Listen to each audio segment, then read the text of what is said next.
La chevalerie spirituelle, un accomplissement personnel au service de tous.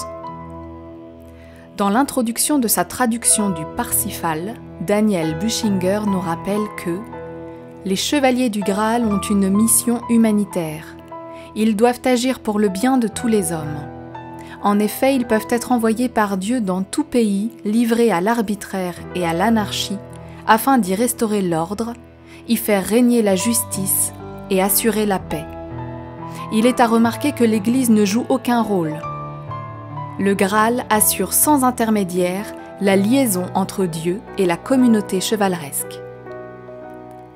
Gnostiques, manichéens, cathares, Rose-Croix, toutes ces fraternités du Graal ont eu un impact bénéfique et retentissant sur la société dans laquelle ils étaient implantés. Au-delà des arguties sur des points de doctrine, c'est là leur véritable signature. C'est ce que nous voulons approfondir durant cette 3e conférence. Sur la base de quelques exemples tirés de la 2e partie du Conte du Graal, les accomplissements du chevalier spirituel, nous verrons comment l'être intérieur rayonne à travers le comportement du candidat. Ce sera donc l'occasion de nous questionner sur notre être au monde, à nous qui tentons de suivre une voie spirituelle au XXIe siècle. Car le monde dépeint par Chrétien de Troyes et les pressions exercées sur ses héros ne sont pas très éloignées de ce que nous vivons aujourd'hui. Cette révolution intérieure pourrait bien être la clé d'un nouvel art de vie auquel toute la société aspire. Eh bien donc, bienvenue à tous pour cette troisième conférence sur le thème de la chevalerie spirituelle, un accomplissement personnel au service de tous. Alors vous l'aurez compris, jusque hier on a suivi les aventures de Perceval, et puis avant-hier et hier on a expliqué qu'en fait dans le conte du Graal de Chrétien de Troyes, le chevalier spirituel était représenté par Gauvin, qui était aussi évidemment avant tout quelque chose d'intérieur. Ça veut dire que cette quête spirituelle à laquelle nous sommes invités, qui a pour but de réveiller un principe latent en l'homme, afin de restaurer cette stature spirituelle humaine, qui n'est pas nous, mais qu'on appelle le microcosme. Donc nous sommes une petite partie de ce microcosme, et nous sommes la clé de cette restauration. C'est par nous que ce processus va commencer. Et ensuite, quand ce principe spirituel est suffisamment mature, quand il est suffisamment développé, alors il acquiert une réelle autonomie, et c'est lui qui va opérer un certain nombre de choses dans cette stature microcosmique, donc de la conscience et des champs qui vont au-delà du subconscient et même de l'inconscient. Et donc dans tous les récits à mystère, ce qu'on appelle des manuels d'initiation imagés, l'image qui est employée, c'est d'avoir 2 héros. Dans le Nouveau Testament, les 2 héros, c'est Jean et Jésus. Et même une 3e phase, qui est la fusion de tous les principes, qui est avec Christ. Dans le conte du Graal, les 2 héros, c'est Perceval et Gauvin. Et hier, on a suivi les aventures de Perceval, ça veut dire les nôtres. Ça veut dire nous, en tant que chercheurs spirituels, qui essayons de réveiller ce principe divin. Qu'est-ce qui se passe dans notre conscience, à quoi on est confronté, quelles sont les épreuves et quelles sont les tâches un petit peu qu'on doit accomplir pour que ce principe spirituel puisse s'éveiller et émerger. Aujourd'hui, on ne va pas détailler les aventures de Gauvin comme on a détaillé les aventures de Perceval. Pourquoi ? Parce que, ce serait quand même assez théorique, puisque c'est ce qui se passe quand cette stature spirituelle est pleinement déployée. Bon, ça va rester un petit peu de l'ordre de la rêverie poétique et mystique. Et si vous en êtes déjà là, alors c'est en train de se passer, vous n'avez pas besoin que je vous raconte grand-chose, vous êtes capable de comprendre directement les images. Donc ce que je voulais aborder plutôt, alors on va faire, c'est, on va quand même parler de quelques points clés de ces aventures de Gauvin, pour apporter un petit éclairage dessus et parce qu'elle nous donne des informations qui sont quand même très intéressantes, mais qui concernent notre quête personnelle, mais qui vont au-delà de notre quête personnelle, puisque ce qui va nous amener petit à petit à ce thème de la chevalerie spirituelle, et qui va concerner du coup non pas l'action du principe spirituel en nous, mais ce qui est concomitant à ça, et qui va un petit peu au-delà de ça, c'est finalement quelle est l'action de la chevalerie spirituelle dans le monde. Puisqu'on a parlé hier, par exemple, quand on a visité la grotte de Bethléem, de l'influence civilisatrice des Cathares sur leur environnement, ou alors c'est quelque chose que vous connaissez déjà par ailleurs, mais on voit que toutes ces grandes fraternités, ces communautés spirituelles, elles ont un impact énorme sur leur environnement. Et finalement, le but de ce travail n'est pas il démarre toujours pour soi-même, mais ensuite il sort de cet aspect très égocentré pour s'intéresser à tout ce qu'il y a autour, puisque nous sommes tous connectés dans ce processus. Premier aspect dont je voudrais parler, propre aux aventures de Gauvin, c'est l'histoire du cheval. Perceval, évidemment, c'est un chevalier, il a un cheval, on ne parle pas de son cheval dans les aventures, mais dans les aventures de Gauvin, le cheval devient très important, et régulièrement, il est fait question du cheval. Tout au début, Gauvin il essaie de poursuivre une biche blanche, un symbole alchimique connu, et il échoue parce que son cheval perd un fer. Il fait très attention à son cheval, il a même plusieurs chevaux, et au départ, il ne veut pas combattre parce qu'il a peur de se faire tuer un cheval. Un peu plus tard, il rencontre un chevalier agonisant qu'il va soigner, presque ressusciter, et ce chevalier agonisant, en fait, il se révèle qu'il connaît Gauvin, c'est un ennemi de Gauvin, parce qu'il a été puni par Gauvin, parce qu'en fait c'est un violeur, et il vole son cheval, il se barre avec le cheval de Gauvin. Et à la place, Gauvin récupère un cheval qui est vraiment une vieille carne moribonde, c'est tout juste, il n'a pas les pieds qui touchent par terre quand il monte dessus. Et puis, après, il va rencontrer un chevalier qui va vaincre, malgré son cheval tout pourri, et il s'avère que le chevalier est sur son cheval à lui, et qu'il retrouve son cheval. Et puis, à la fin des aventures, il passe le Gué Périlleux, c'est une espèce de fossé très large avec un torrent infranchissable, et lui, il doit quand même le franchir à cheval. Et donc, il s'élance, il saute, c'est trop court, mais grâce au cheval, qui est quand même super fort, le cheval arrive à reprendre pied et à le sortir finalement de l'eau, et lui aide son cheval, et tous les deux s'en sortent. Et puis au retour, le cheval passe d'un bond. Tout ça pour dire que le cheval est assez important dans toutes les aventures de Gauvin, et il y a toute une signification particulière qui tourne autour du cheval. Et évidemment, vous voyez à travers ces images, dont on a parlé dans la première conférence, où il y a aussi le cheval et un personnage sur le cheval, où là c'est un peu plus qu'un cheval, mais le cheval est un peu plus sauvage, on va dire. Dans l'image tout à gauche, c'est Dionysos avec son miroir. Et donc on a cette figure qui est très connue, qui représente en fait le chercheur spirituel, ou même le sage, puisque Lao Tse était représenté comme ça aussi, avec 3 niveaux. Le niveau de la personnalité, qui est représenté comme un animal. Chez Lao Tse, c'est un bœuf en général. Un chevalerie, c'est le cheval. Là, c'est une personnalité très sauvage chez Dionysos.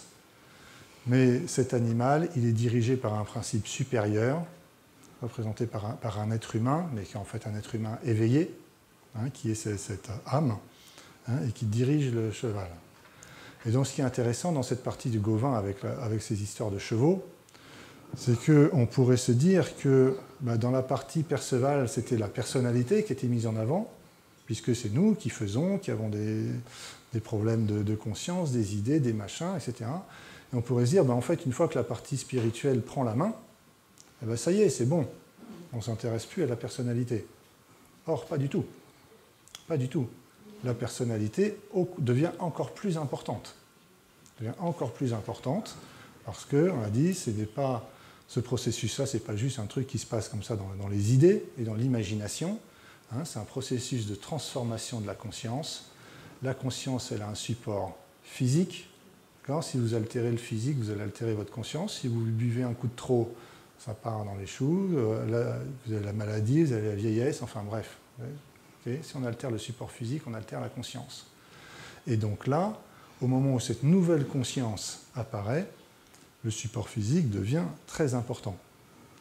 Parce que cette nouvelle conscience, elle est aussi supportée par des processus qui ont lieu dans les aspects physiques. Et on peut lire notamment à travers ces aventures de Gauvin une sorte d'avertissement à un moment donné, parce que cette force, elle va circuler. On a vu hier que Perceval, il a quelque part libéré le cœur, a suggéré que le cortège du Graal, il se passait dans la tête. Donc c'est une espèce d'unité tête-cœur qui se réalise. Perceval, il rencontre une rivière infranchissable que j'avais passée par là. Gauvin, il va la franchir, la rivière infranchissable, grâce au notonnier. Donc ça veut dire que la force, elle ne fait pas que tête-cœur, mais elle concerne l'être entier. Elle va descendre jusqu'au bassin et s'établir. L'axe central, le support central de la conscience, c'est le feu du serpent dans la colonne vertébrale. Et ça ne va pas de là à là. Enfin, moi, en tout cas, ma colonne vertébrale, elle va de là à là.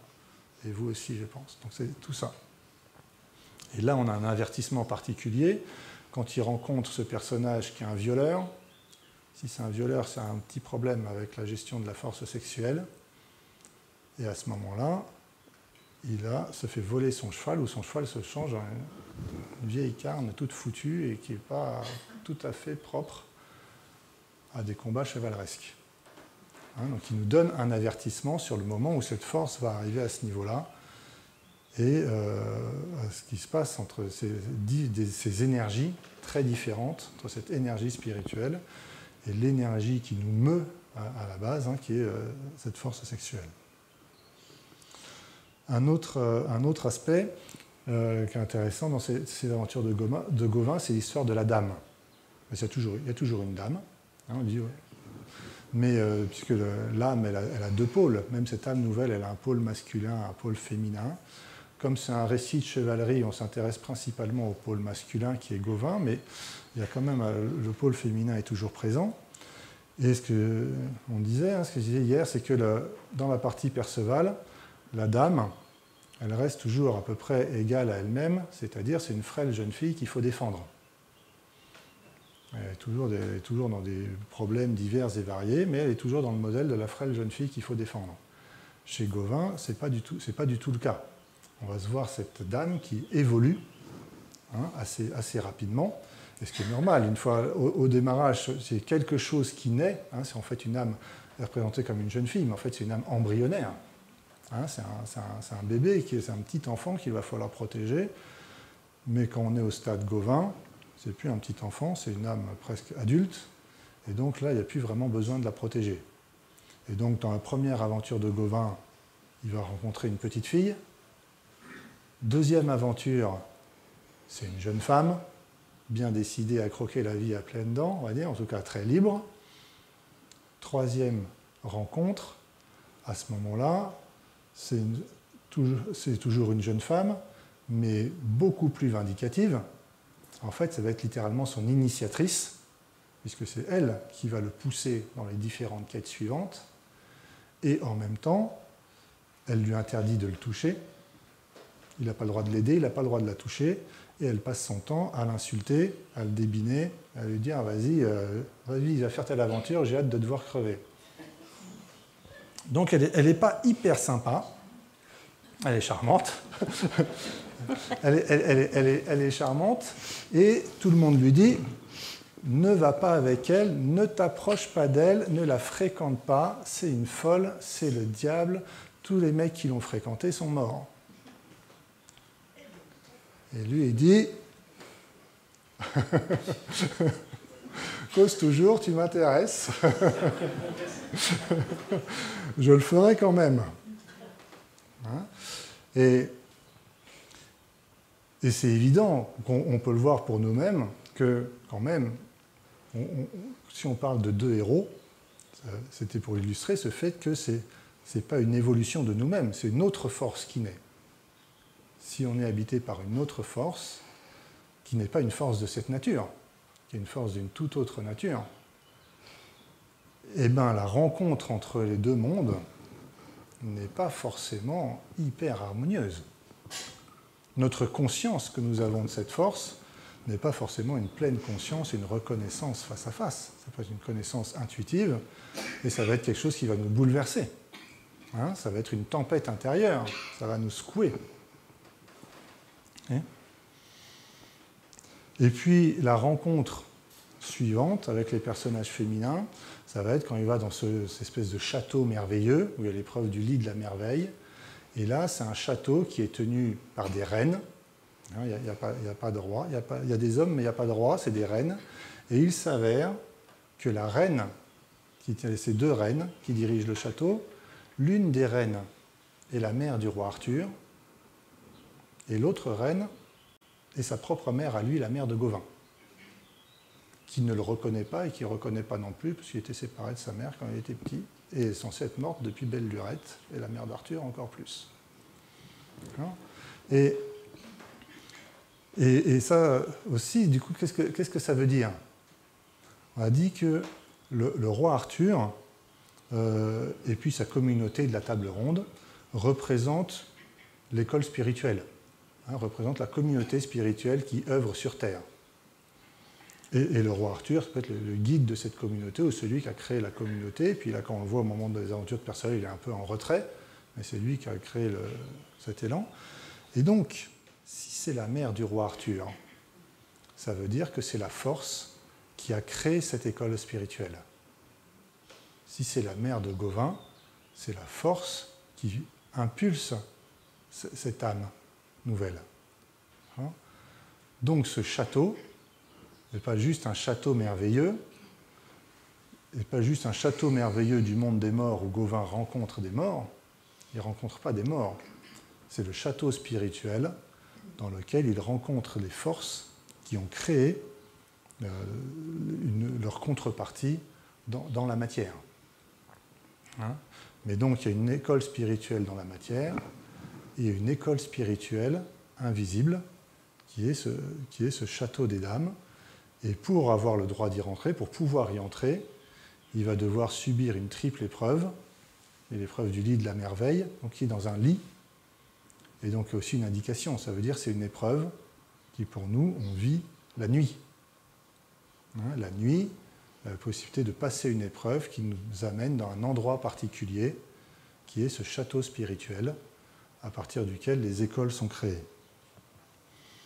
Et c'est une notion, l'existence d'une source invisible, d'une fraternité universelle qui crée les écoles spirituelles.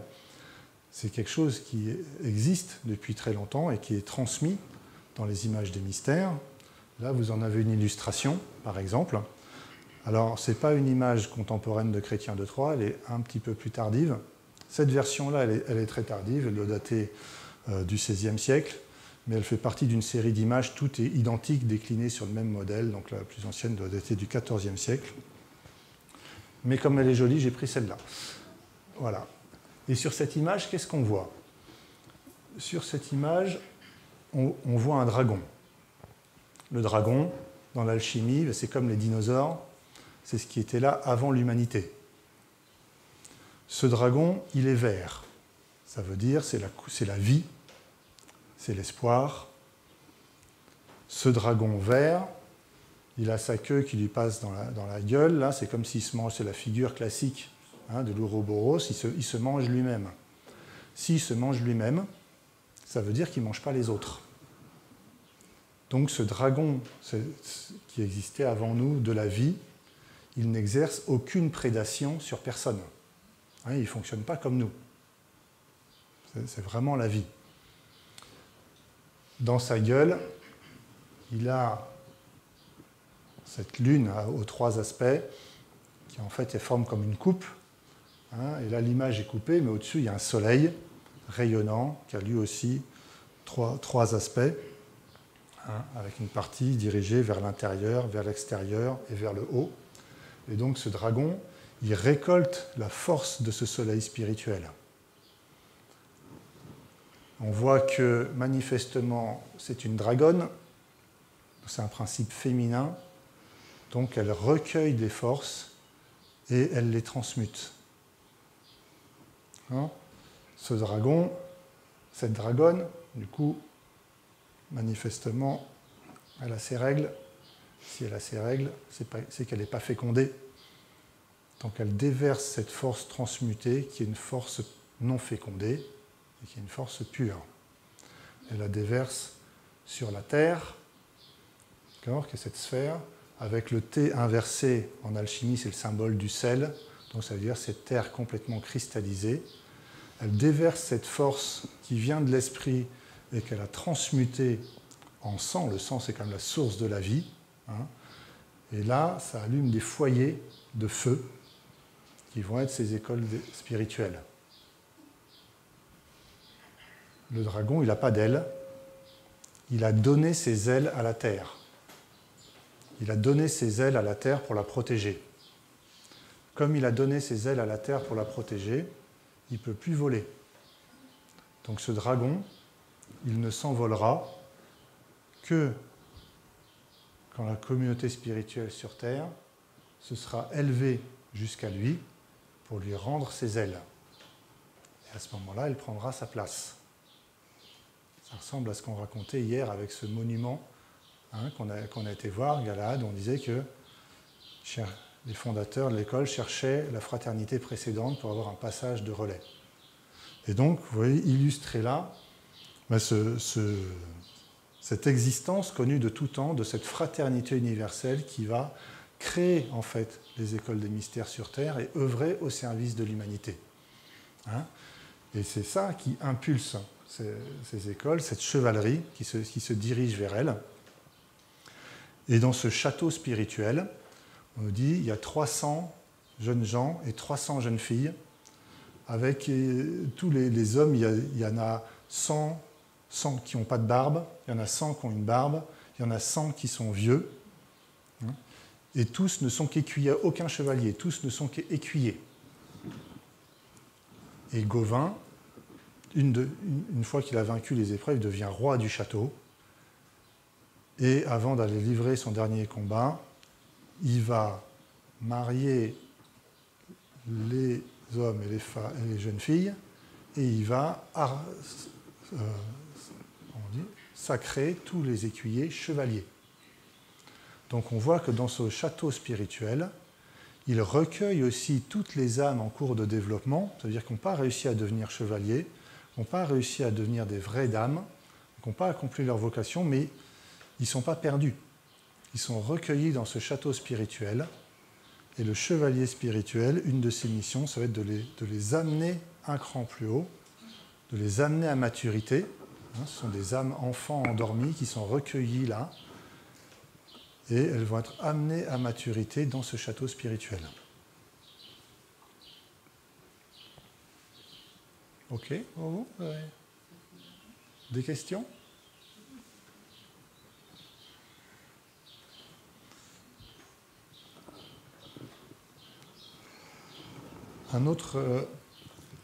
L'autre aspect, du coup, puisqu'on a commencé à parler de cette mission du chevalier spirituel, donc là on s'est placé là-haut, en haut de l'Everest, on va redescendre un peu. Mais pour aborder cette histoire de chevalerie spirituelle, il y a quand même un point sur lequel il faut être clair, c'est l'histoire de la violence. Hein ? Les récits de chevalerie sont des récits assez violents où tout se règle à grands coups d'épée. Il est évident que ce sont des combats intérieurs. D'accord ? Si vous avez besoin de libérer la princesse qui est enfermée dans le cœur de toutes ces pensées qu'on a vues, là, de tous ces désirs qui essayent de l'étouffer ou de la déposséder de ses nourritures, ça va être un sacré combat intérieur. Mais dans la spiritualité, il n'y a pas de combat extérieur. Le combat extérieur, c'est ça, et ça n'a pas sa place, ça n'a aucun rapport. Il ne saurait y avoir de spiritualité qui passe par un combat extérieur. Pour une raison bien simple, c'est que dès que vous avez conscience d'être un microcosme, tous ces microcosmes sont les cellules d'un même corps. J'ai appuyé sur le prologue de l'évangile de Jean. Le prologue de l'évangile de Jean, il dit à tous ceux qui l'ont reçu, elle donne le pouvoir de devenir enfant de Dieu. C'est-à-dire tous ceux qui l'ont reçu, il n'y a pas de petite étoile pour dire sauf un tel, etc. Hein, c'est tous qui deviennent enfants de Dieu. Ça veut dire qu'en fait, tout le monde est enfant de Dieu. Donc, à un moment donné, dès qu'on avance un petit peu sur ce chemin, on prend conscience de cet aspect-là.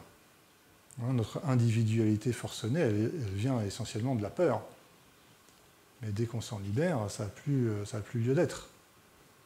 Si je devais tuer quelqu'un pour mon accomplissement spirituel, c'est comme si je me coupais une main.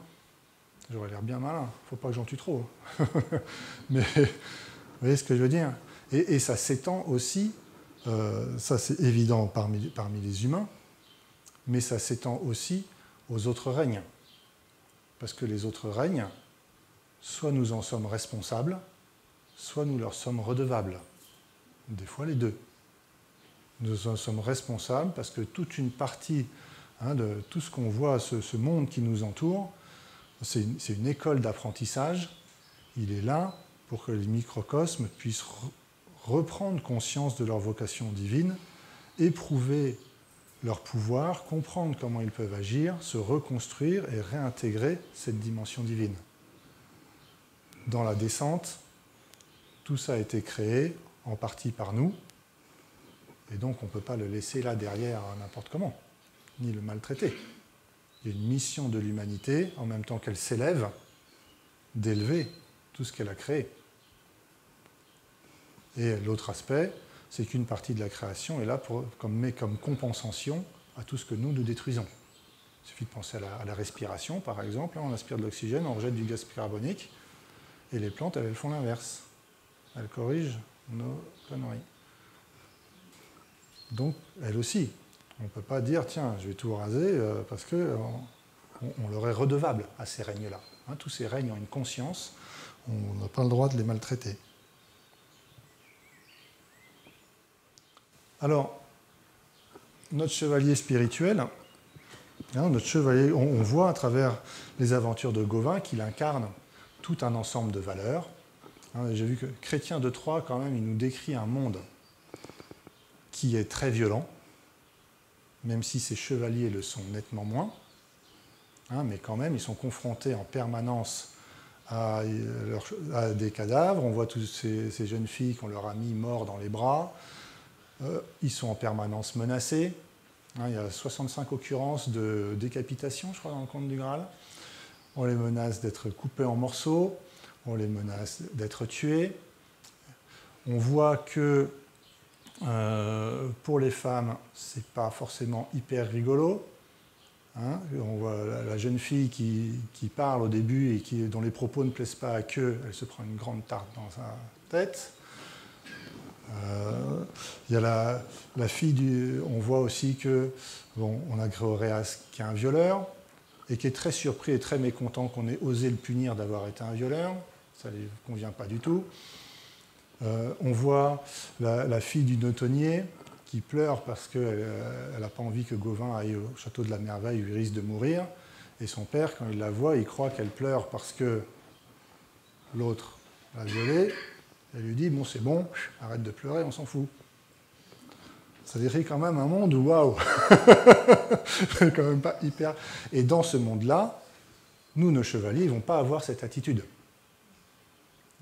Eux se comportent différemment, mais c'est ce que j'ai expliqué. Il ne faut pas croire que ce qui nous semble normal à nous était normal à cette époque. Et si on fait attention au texte, on voit qu'eux ne se comportent pas comme le monde autour d'eux. Soit vis-à-vis de la violence, que ce soit dans leur rapport aux femmes. On voit que Gauvin, il accorde toute son attention à une petite fille, qui lui demande, en fait, elle aussi, elle voudrait qu'il y ait un chevalier, comme sa sœur, qu'il y ait un chevalier qui se batte pour elle. Et il ne l'envoie pas bouler. Et il dit, bah oui, attends, d'accord, je vais te montrer comment ils font les vrais chevaliers.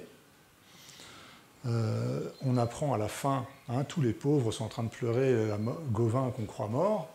Et on apprend donc du coup que c'est lui qui les nourrissait, etc. Et puis il a ce pouvoir de guérison. Donc il développe tout un ensemble d'aspects assez positifs et de valeurs. Il incarne tout un ensemble de valeurs, en décalage évidemment avec le monde qui l'entoure. Mais il y en a deux sur lesquelles je voudrais m'attarder, qui me semblent plus importantes et plus d'actualité, parce que les valeurs du chevalier spirituel du Moyen-Âge, on s'en fout un peu. Ce qui nous intéresse, c'est nous maintenant. Hein, puisque l'idée, c'est que ce texte, il s'adresse à nous maintenant. Ça décrit un processus qu'on va vivre nous maintenant, et les finalités sont toujours d'actualité maintenant. Le premier trait particulièrement important, c'est le rapport à la peur. C'est ce que je racontais tout à l'heure. Bon, on vit dans un monde violent et qui fait peur, et particulièrement dans la partie Gauvin, il n'y a pas une aventure où on ne commence pas par le menacer avant qu'il fasse quoi que ce soit. Même le truc le plus anodin, quand il va le chercher le cheval de l'orgueilleuse, là, la fille qui l'insulte tout le temps, tout le monde lui dit non, ne va pas prendre ce cheval, dès que tu vas le toucher, tu vas t'attirer les pires ennuis de la terre. Il ne peut pas faire un pas sans qu'on le menace, attention tu vas mourir, attention on va te tuer. Okay. Donc, il y a cette confrontation permanente à la peur. Cette confrontation permanente à la peur, c'est quelque chose qu'on vit aussi aujourd'hui. On vit dans un monde où on est matraqué H24 par des gens qui nous font peur, avec des conneries, ou avec pas des conneries. Hein, il y a un mélange de tout et n'importe quoi. Et tout se construit en fonction de cette peur. Et qui repose sur une triple peur, qui est la peur de mourir, la peur de la perte et la peur du démembrement. Et cette triple peur, elle a pour effet de détruire les trois valeurs de la civilisation, hein, qui sont l'hospitalité, l'amitié et l'entraide. Et par exemple, l'hospitalité, à un moment donné, chez Chrétien de Troyes, elle prend une importance très forte, puisque Gauvin est accueilli par un roi qui ne sait pas qui il est, qui ne le connaît pas. Hein, il est accueilli par le roi, qui demande à sa sœur de s'occuper de lui, ce qu'elle fait avec empressement, c'est le moins qu'on puisse dire. Et au bout d'un moment, tout d'un coup, ils s'aperçoivent que lui, c'est Gauvin, et l'autre, c'est celui qui l'a provoqué en duel judiciaire en réparation de la mort de son père. Et que tous les notables du village, etc., sont en train d'attaquer le château pour essayer de prendre Gauvin et de le tuer.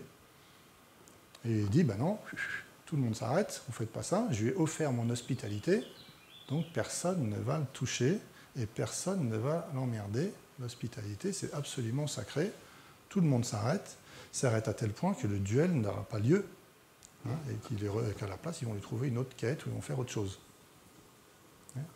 Et on a exactement le même mécanisme chez les cathares, hein, où justement, eux apportaient ces valeurs-là, que ce soit l'hospitalité, que ce soit l'entraide, que ce soit l'amitié, et vraiment cette notion d'amour, jusqu'à l'amour du travail. Et les cathares ont finalement été éliminés, non pas tant par l'armée et la croisade contre les albigeois, qui a tué largement plus de civils, on va dire, ou d'innocents, ou des seigneurs locaux, etc., que de cathares eux-mêmes, mais par l'Inquisition, qui, elle, va amener ces mécanismes de dénonciation, de peur de perte, puisque quand on était condamné, on perdait tous ses biens, la famille était dégagée, etc. Donc on va retrouver le même schéma. Et ce qui est vraiment important là-dedans, c'est que lui, le chevalier, il ne se laisse pas prendre par la peur. On ne dit pas qu'il n'a pas peur. On dit simplement, lui, il a un objectif ou une mission, et il va la faire.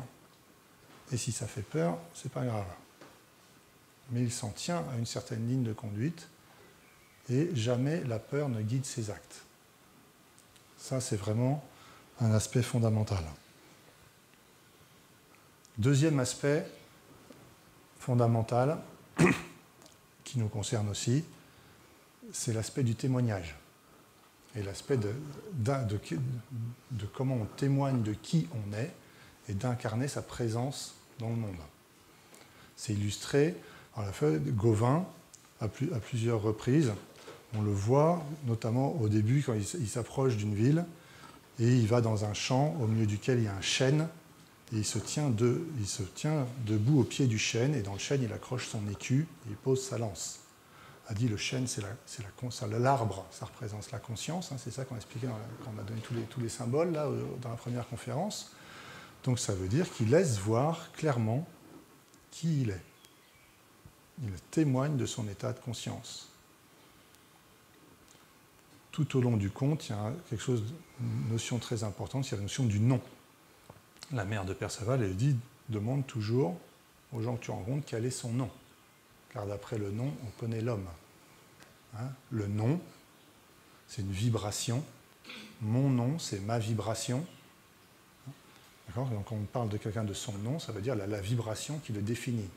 Si je connais son nom, alors je le connais parfaitement. Hein ? Si c'est sûr de récits de magie où toute la magie repose sur les noms. Si je connais le vrai nom des choses, alors j'ai le pouvoir sur elles. Hein ? Et dans les évangiles, on voit que tous les apôtres, ils changent de nom. Quand ils rencontrent Jésus, quand ils deviennent apôtres, alors ils changent de nom.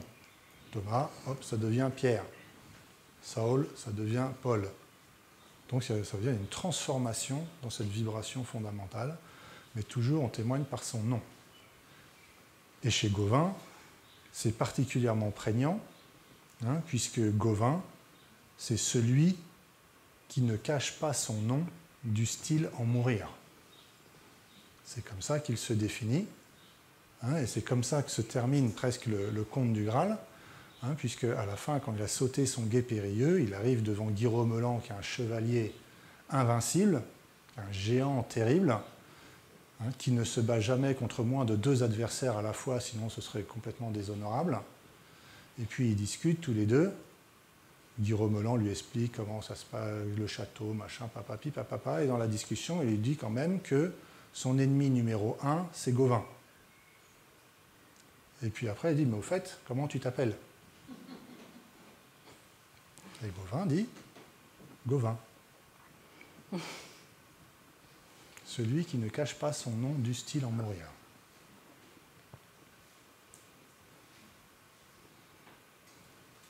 Oui, moi je pensais que sortir un petit peu de l'histoire magique là qu'on vient de nous raconter. Pas en sortir, mais se poser la question de aujourd'hui, qu'est-ce que ça peut être que d'être un chevalier ? Alors, vous l'aurez fait sûrement aussi en vous-même, puisqu'on ne peut pas s'empêcher quand même de ramener ces contes, ces symboles à ce que nous vivons aujourd'hui. Et donc, vous allez transposer cette vie initiatique décrite dans le Graal, enfin dans ce conte, à ce que nous pouvons vivre aujourd'hui. Alors, avant que je vous donne la parole et qu'on puisse vraiment échanger, je voulais juste rappeler certaines choses qui ont déjà été dites d'ailleurs.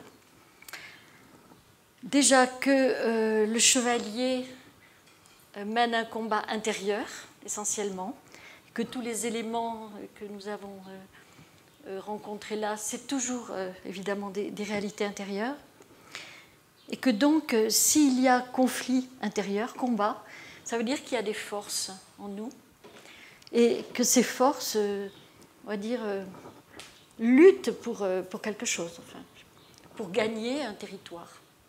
Et que nous sommes le terrain de ce territoire.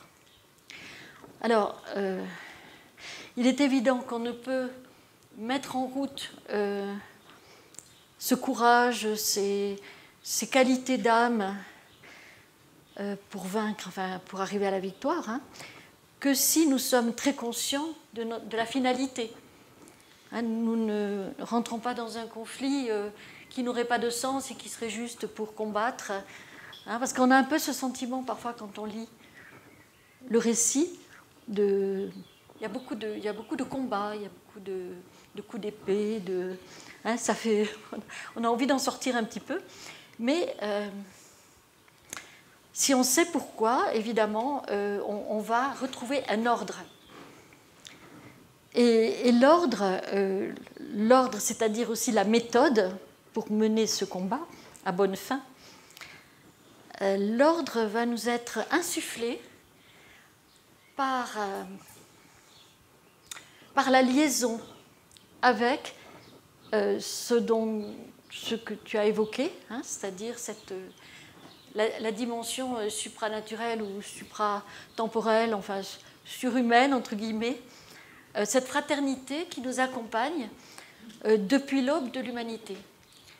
L'être humain porte en lui un sceau, il porte en lui une sorte de mission, il a une vocation dont il doit prendre conscience. Mais dans cette mission, il a toujours été accompagné. D'où l'idée de toutes ces écoles qui se sont succédées. Quand on parle de la tradition, c'est un petit peu cette idée. Il y a un enseignement qui est donné pour que l'être humain retrouve sa dignité, sa vocation d'homme vrai et fasse ce qu'il faut pour réintégrer sa stature originelle.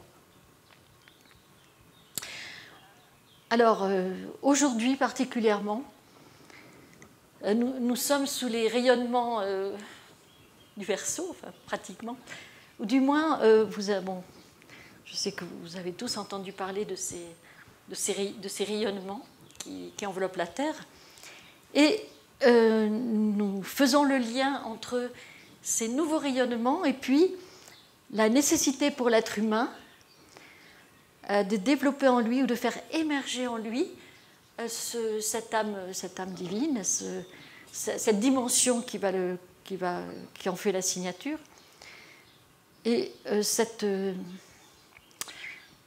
force qui vient vers lui va permettre donc nous l'appelons quelquefois le nouveau mental, le nous, c'est la pensée, l'âme divine. Et donc notre mission aujourd'hui, c'est d'éveiller, c'est de faire vivre ce nouveau pouvoir du penser, qui correspond avec cette influence de rayonnement qui est en train de s'accélérer sur Terre. Mais tout le monde n'est pas au courant, on va dire. Tout le monde ne prend pas en main son chemin, son travail de chevalier. Donc, pour reprendre le langage, on va dire qu'il y a aussi la nécessité d'un adoubement. Il y en a plusieurs. C'est-à-dire que seul celui qui, premièrement, devient conscient qu'il est lui-même un être possédant une conscience, un jeu, il possède en lui cette conscience d'être un être, va pouvoir commencer consciemment ce chemin. On pourrait parler d'un deuxième événement qui va être évidemment la renaissance de l'âme, qui est un plan supérieur, et ensuite le troisième plan qui va être l'âme reliée à l'esprit, pour qu'il y ait une maturité de l'âme qui va vraiment permettre à toute la stature de l'être humain de retrouver tous ses vêtements de l'origine.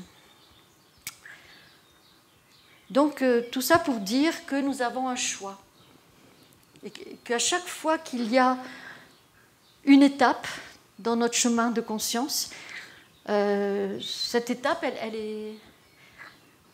elle est rendue possible parce que nous avons fait un choix conscient. C'est-à-dire nous ne sommes pas vécus, mais nous vivons consciemment ces étapes, et ce, évidemment, grâce aussi à l'aide que je viens d'évoquer, qui est cette aide de la fraternité, et fraternité qui se projette ou qui utilise aussi tous les êtres humains qui sont en chemin et qui opèrent aussi dans notre champ de vie. Donc on va dire en miroir, il y a deux foyers.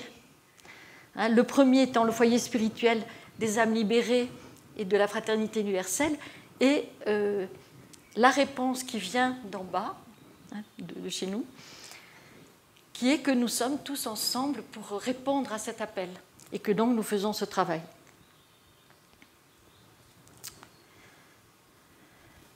Alors, évidemment, nous faisons le choix, mais ce n'est pas facile. C'est-à-dire que ce n'est pas un chemin tranquille où on apprend quelques méthodes qui nous rendraient aptes, ou qui nous donneraient des qualités, ou qui nous donneraient des pouvoirs, comme ça. C'est un chemin qui va nous faire rencontrer des obstacles. Des obstacles vont se trouver qui viennent de l'intérieur de notre réalité, mais aussi des obstacles qui peuvent surgir de l'extérieur. On pourra en parler ensemble tout à l'heure, si vous voulez. Est-ce que vous avez des questions par rapport à tout ça? Parce qu'en fait, comme on a fait toutes ces conférences, là, on arrive à la fin de ce cycle, donc c'est le moment. C'est le moment d'amener aussi, vous, votre questionnement, vos témoignages. Est-ce que tout ça, ça vous parle? Comment vous vivez ça, vous?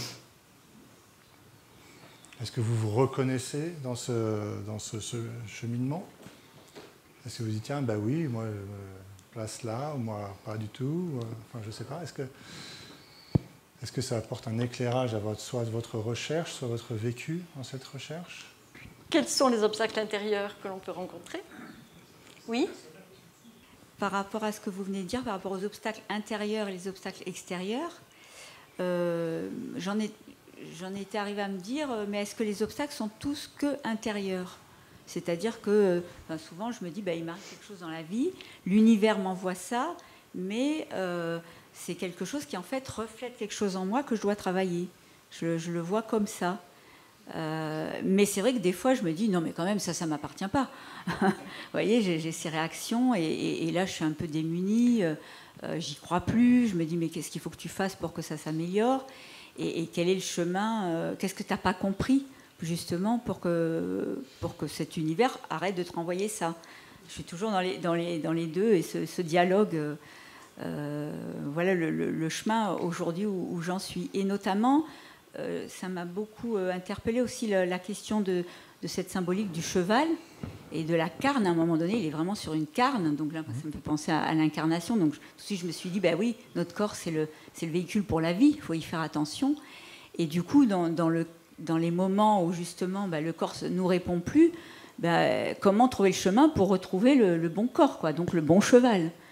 C'est des étapes aussi qui sont très délicates et alors, d'après ce que voilà ces récits, là, ce que j'entends, c'est que j'ai l'impression que Gauvin, il s'en débrouille tout seul. Alors qu'en étant à l'école, j'entends plus que, et c'est ce que j'ai éprouvé, bien sûr, la communauté peut nous renvoyer des choses qui font qu'on va pouvoir cheminer. Voilà, c'est ce que je témoigne de ce que je ressens aujourd'hui. Selon mon chemin, ce que j'entends aussi avec l'école, quoi. Il y a toujours le conflit intérieur, mais à un moment donné, quand un des choix, disons, on va dire que notre chemin est une succession de choix, tout le temps. Et que donc, il y a un moment où nous sommes conscients d'avoir fait un choix radical qui demande tout. Donc, à la limite, je dirais il n'y a plus de choix, mais disons qui demande absolument tout. Donc, il y a une voie à vivre, hein. C'est vraiment la loi de l'amour. On n'est plus dans la loi du monde, on n'est plus dans une loi raisonnable morale, mais on est dans la loi d'amour qui est une loi vibratoire. Juste pour reconduire, en fait, tout le système dans son état originel. Oui, mais bien sûr, on est obligé de se tromper. On fait des expériences, on est dans la désillusion tout le temps, mais il y a un moment où, intérieurement, quelque chose peut se cristalliser, c'est pas toujours le bon mot, mais... Ce sont les désillusions et les erreurs qui nous permettent d'affiner les choses petit à petit et de nous placer dans le bon axe. De rééclairer, mais aussi, il y a quelque chose de très important dans ce chemin, c'est quelque chose qui est lié au désir et à la nature du désir. Et nous sommes un être de désir. Et le propre de l'homme, c'est d'être toujours, et de la femme aussi, c'est d'être toujours insatisfait. Mais ce désir dont il est question n'est pas une insatisfaction. Et c'est ce qu'on expliquait un petit peu hier, sur de la vision intérieure et de Perceval qui va prendre les trucs au pied de la lettre et qui va faire n'importe quoi. Et n'importe quoi, ça va finir par lui attirer des soucis. Nous avons cet élan intérieur et pendant très longtemps, voire tout le temps, nous allons le retraduire d'une façon intelligible par une problématique de quelque chose qui nous manque. Mais ce n'est pas un chemin de quelque chose qui nous manque. Et c'est seulement par ces erreurs et par ces entre guillemets épreuves que finalement nous allons arriver à pouvoir répondre à cet appel intérieur. Et répondre à cet appel intérieur, souvent ça veut dire ne rien faire. Ça veut dire pouvoir le laisser s'exprimer, pouvoir le laisser en tant que tel comme trouble, de la même manière que là on s'est appuyé pour ces conférences sur un récit symbolique. Quand vous lisez le récit, souvent on dit faut dire soit c'est nul, soit de manière un peu plus humble, je ne comprends pas, je ne comprends pas, je ne comprends pas. Mais vous pouvez aussi laisser cette incompréhension. Comme hier avec le rocher, où il a lâché.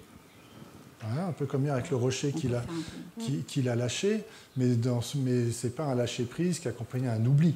Ça veut dire, j'admets qu'il y a quelque chose que je ne peux pas saisir ou que je ne comprends pas, et je ne le mets pas de côté. Ouais. Je le laisse là. Ouais. Je lui fais confiance, quoi. Je lui fais confiance, ou je le laisse là, et à un moment donné, à un moment donné, ça va s'éclairer. À un moment donné, hop, il va prendre sa place. À un moment donné, il va y avoir une rencontre entre Perceval et Gauvin.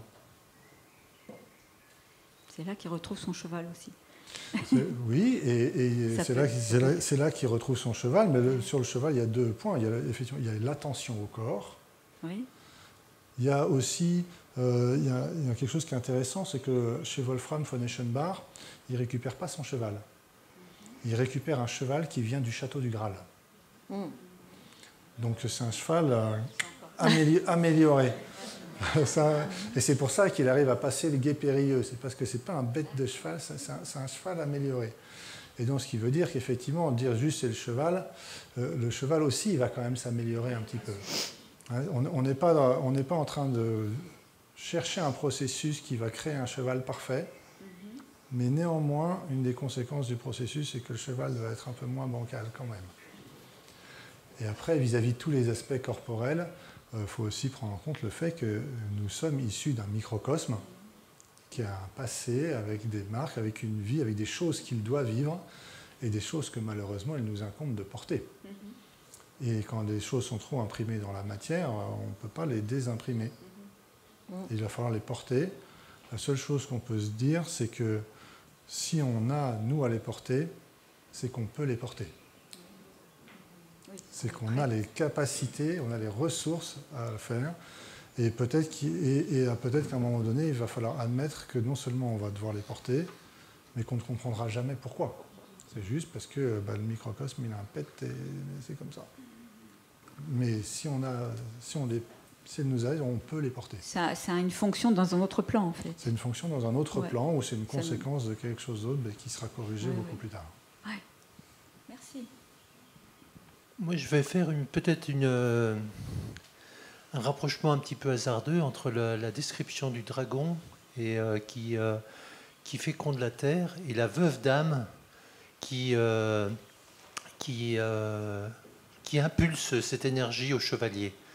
Et ça s'arrête au moment, cette analogie s'arrête au moment où la veuve d'âme n'est pas vierge, donc ses règles ne sont pas pures. Et je voudrais savoir si on peut en tirer quelques enseignements de cette situation. Si vous creusez le mythe d'Isis et d'Osiris, Isis, quand elle fait Horus, Osiris, il n'est déjà plus là. Donc, voilà, donc peut-être que si cette force elle est restée pure, c'est pour ça qu'on parle de l'histoire de la Vierge Marie, c'est que voilà, il y a un fonctionnement où cette pureté est préservée. Et après, je ne sais pas si les deux images se correspondent. Alors, dans quelle mesure se correspondent. Mais par contre, Mais par contre, si c'est une vraie question, si c'est une vraie question, alors il faut la garder présente en vous. Comme j'ai expliqué tout à l'heure pour le trouble, il faut la garder bien vivante et toujours dans un petit coin derrière à mouliner pour qu'elle puisse être répondue. Parce que ça veut dire que si ça vous a interpellé, il y a une clé qui vous concerne, vous, là-dedans, et que si vous maintenez vivant l'appel, alors il va recevoir une réponse. Et cela depuis l'enfance, de toute petite enfance, oui. Non, c'est simplement pour l'histoire du dragon qui a ses règles. Je ne suis pas sûr que ce soit les règles, parce que les dragons, bon, c'est des reptiles. Et les mammifères, c'est les seuls êtres animaux qui ont des règles. Avec l'utérus donc je ne sais pas s'il n'y a pas le symbole plutôt comme le pélican, qui est blessé et qui perd son sang. Ça serait peut-être plus approprié. Oui, dans cette série de dessins, là, tous identiques, là, tous dérivés du même créateur initial. Le pélican, il y a des versions où le sang, c'est le sang qui coule du cœur. Mais celle-là, je la trouvais plus sympa. Oui, c'est sympa. Parce que je me suis dit, quand même, quand on imagine toujours les petits vieux alchimistes barbus, etc., je me dis, waouh, le mec a dessiné ça, quand même, la vache, qu'est-ce qu'il avait dans la tête? Et donc, il a quand même voulu dire quelque chose. S'il a fait ce choix-là, parce que le choix du cœur ouvert, effectivement, du pélican qui va offrir son cœur pour ses enfants, le sang du cœur, on va retrouver même des fois des cœurs comme truc qui tourne vers le cœur de Marie avec la croix, etc. C'est très juste, mais c'est gentil, quoi. Ça coûte rien de dessiner ça. Ah, le gars, il s'est quand même posé il avait vraiment une intention, il s'est posé des questions, il s'est un peu arraché. Et du coup, ça génère aussi des questions. Bon, il y a autre chose aussi. Le symbole du cheval avec le chevalier dessus, ça rejoint le sceau des Templiers. Avec les deux chevaliers sur le même cheval. Le cheval représente le corps. Et puis pour les chevaliers Templiers, les deux chevaliers, c'était l'esprit et l'âme. L'esprit qui dirige l'âme et qui est sur le cheval, sur le corps, pour essayer de le diriger. C'est le même symbolisme. Tout à fait. Et le corps, c'est la personnalité. Oui, le corps, c'est la personnalité. Parce qu'un corps non animé, c'est un cadavre.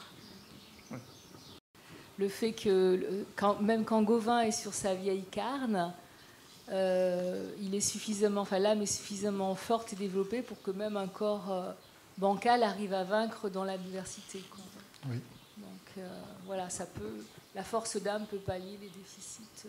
Oui, bien sûr, mais de toute façon, les déficiences corporelles, la maladie, sont aussi une école d'apprentissage accélérée.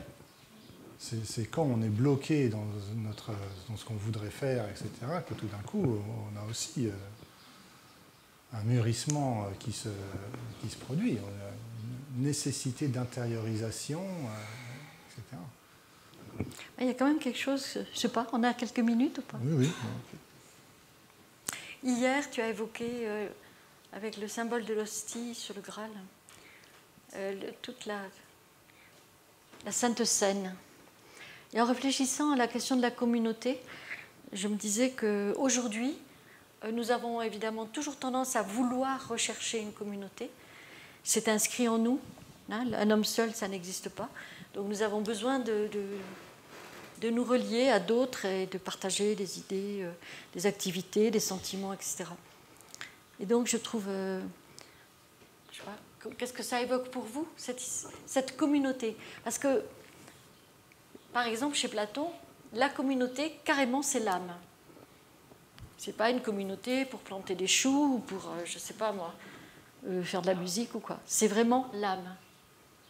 On a un peu perdu cette idée que finalement, c'est déjà très élevé. Vouloir la communauté, c'est vouloir partager au niveau de l'âme.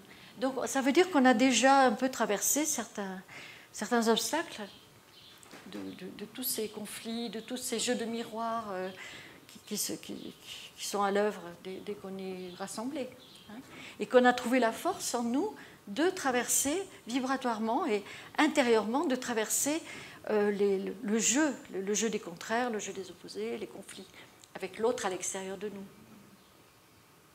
Et donc, si on veut penser une société aujourd'hui, puisque c'était cette idée aussi, comment vivre aujourd'hui la chevalerie, peut-être faut se mettre au travail personnellement, intérieurement, non pas pour vouloir créer des cercles, plein de cercles où on partagerait tout, mais déjà commencer à construire à l'intérieur cette âme vivante.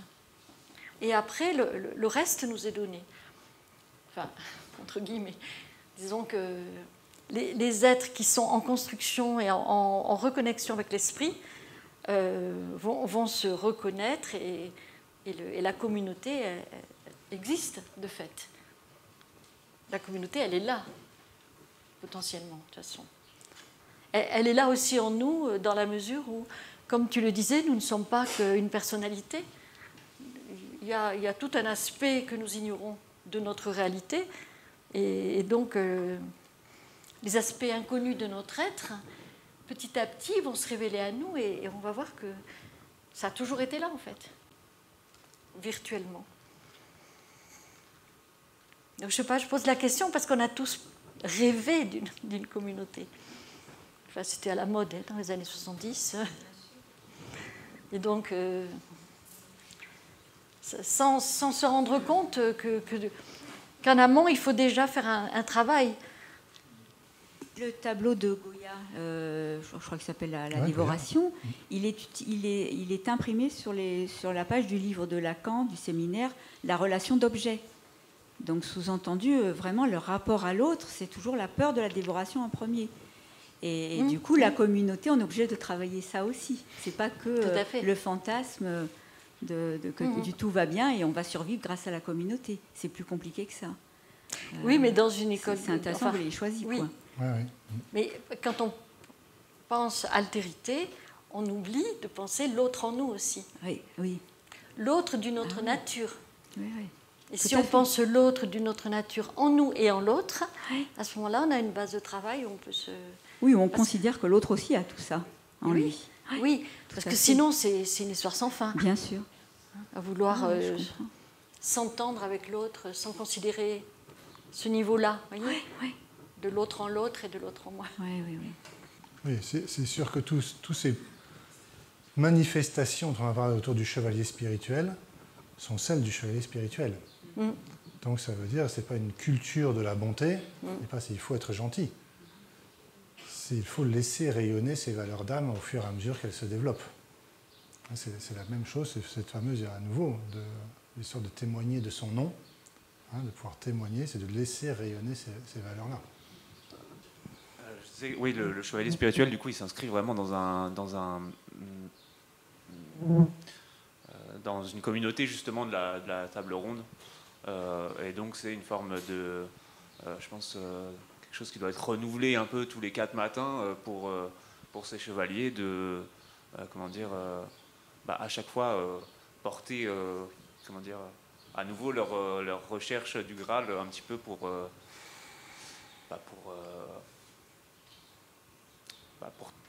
le pays entier, quoi, en quelque sorte. C'est comme ça que je le vois. Et il y a vraiment cette notion, en tout cas, c'est comme ça aussi que je l'ai perçu un petit peu dans cette dernière conférence, de nécessité un petit peu d'urgence de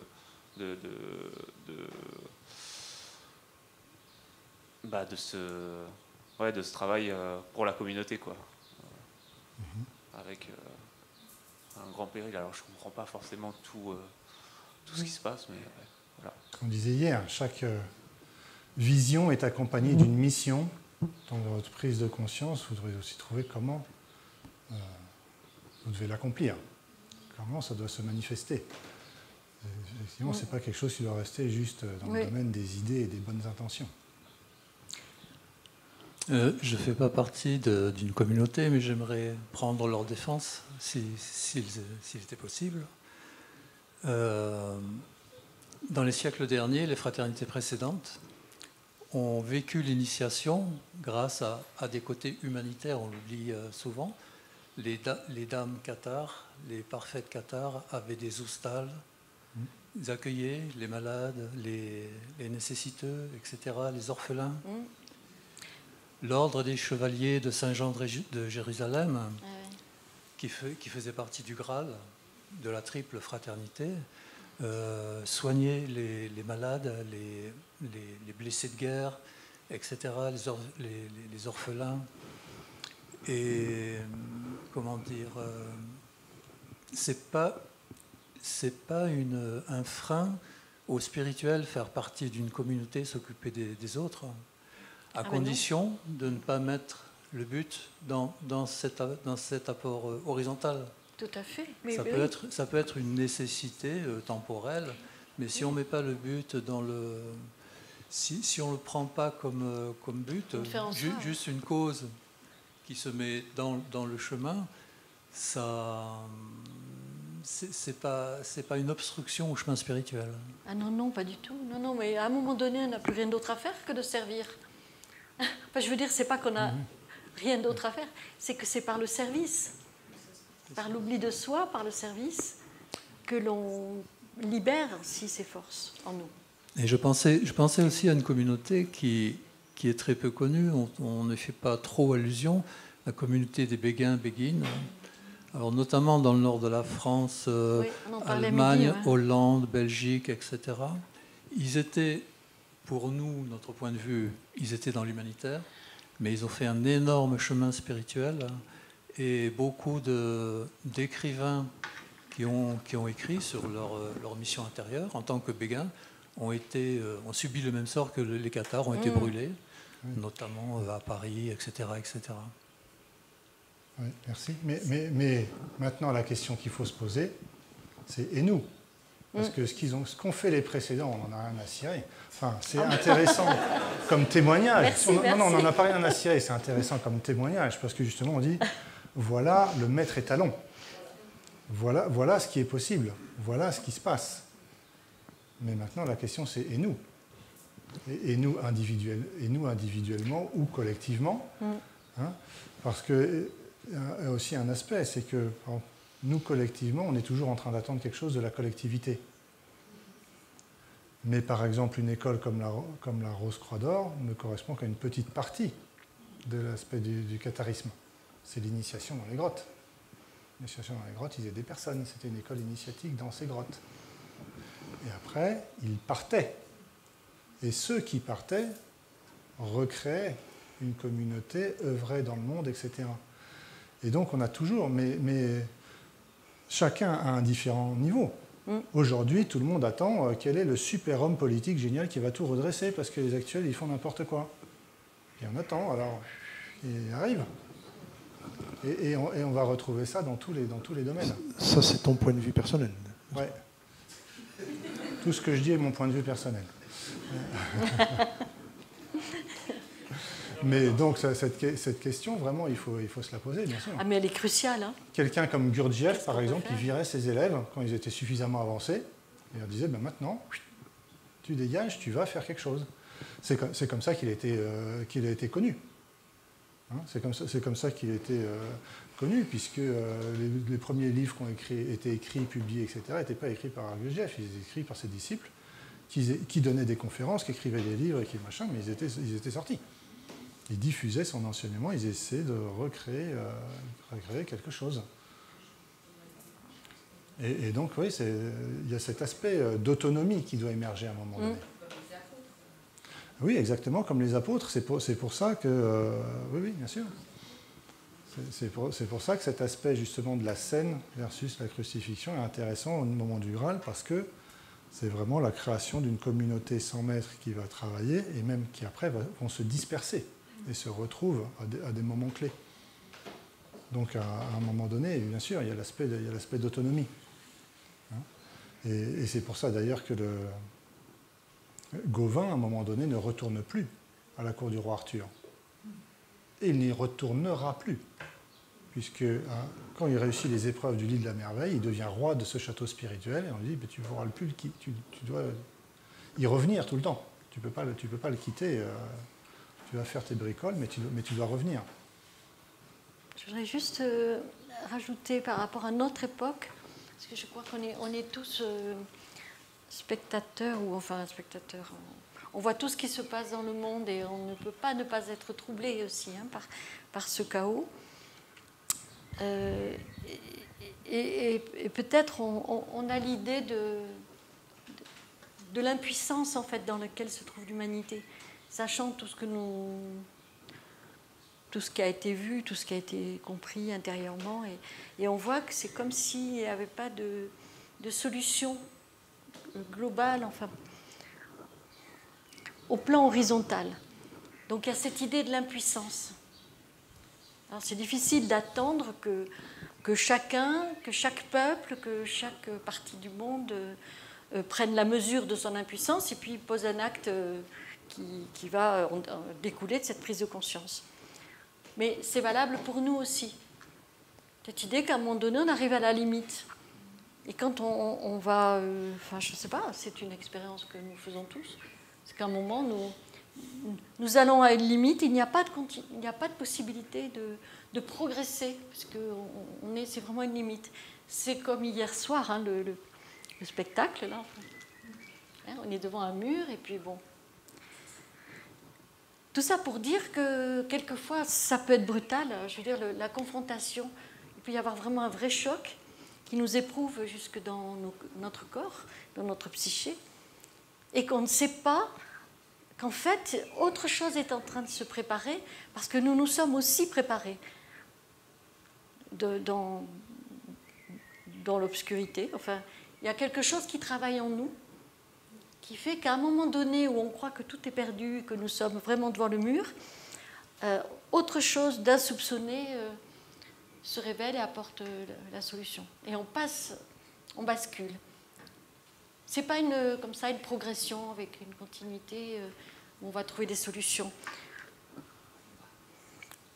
au plan naturel, avec des bonnes idées et puis une intelligence développée. Donc ça marche par rupture parfois. Il me semble qu'il est question de guérison spirituelle, de ce microcosme, de cet être d'origine divine. Guérison spirituelle sur la base de l'âme. Mais quel serait l'outil, je dirais d'une certaine façon, indispensable pour cette réalisation spirituelle?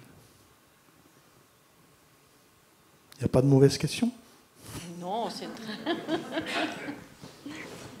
Quel serait l'outil?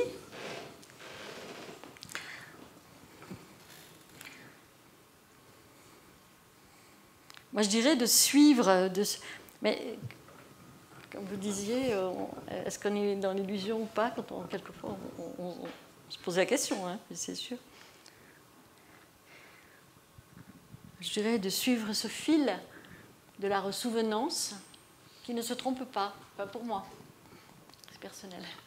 C'est-à-dire que dans la table d'émeraude d'Hermès, où il est écrit c'est certain, c'est vrai, c'est certain, c'est l'entière vérité, c'est quelque chose qui est évident. Mais on peut toujours remettre en question l'évidence. Hein.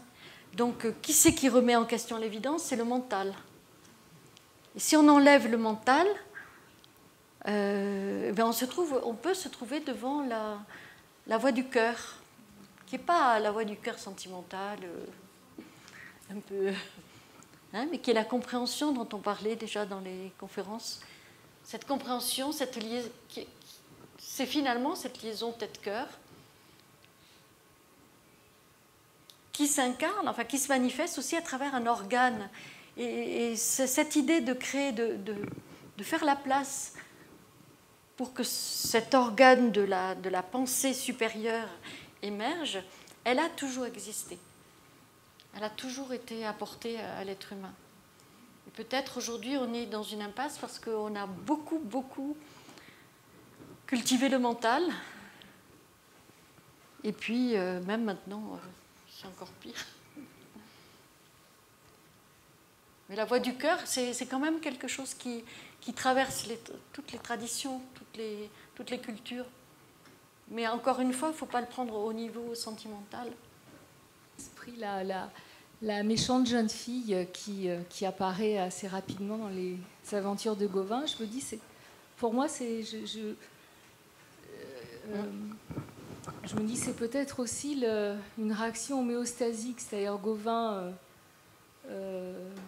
l'âme se développe, et donc dans le monde dialectique, j'imagine qu'il y a des réactions homéostasiques, il y a l'ombre qui se développe pour essayer de contrebalancer la lumière qui se développe. En fait, elle le suit comme une ombre, en fait, c'est le cas de le dire, et elle est sans arrêt, elle court à sa perte, mais en fait, elle lui propose des épreuves qui finalement le font grandir jusqu'à ce qu'il la réintègre, jusqu'à ce qu'il l'amène avec lui dans le château de la merveille. C'est-à-dire qu'en fait, il accepte un processus qui le met à l'épreuve sans arrêt, que les autres jugent diabolique, hein, mais qui finalement, parce qu'il accepte ses épreuves, finalement, il réussit à épouser cette jeune fille, entre guillemets, enfin, il la ramène au foyer. Hein. Oui, sans guillemets. Sans guillemets. Voilà, donc il épouse son ombre, en fait. Oui, mais ce n'est pas forcément son ombre, c'est justement cette force de l'initiation. Oui. C'est toujours cette idée qu'on ne fait pas soi-même. Donc c'est cette force de l'initiation qui l'accompagne et qui, effectivement, comme c'est une force de recréation, elle est assez bouleversante. Elle est assez bouleversante. C'est pour ça que dans un texte qui est beaucoup bien postérieur, qui est celui des Noces alchimiques de Christian Rosecroix, on va voir cette figure de Dame Vénus, et sur laquelle c'est marqué « Sigis Vénus, la belle dame qui fit perdre à tant d'hommes honneur, louange ». Eh bien, ça veut dire que quand il rencontre cette force, il est balayé et tout est bouleversé et mis au service de ce processus. Hein, donc, il y a aussi cette notion qu'il faut avoir conscience que c'est quelque chose de bouleversant. C'est brisant. C'est démasquant et brisant. Oui, il y a tous les aspects. Il y a tous les aspects. À la fois, il y a un aspect séduisant et à la fois, il y a un aspect brisant. Et tout est... C'est la fin. Ok, merci beaucoup. Merci. Merci Johan, merci Corinne.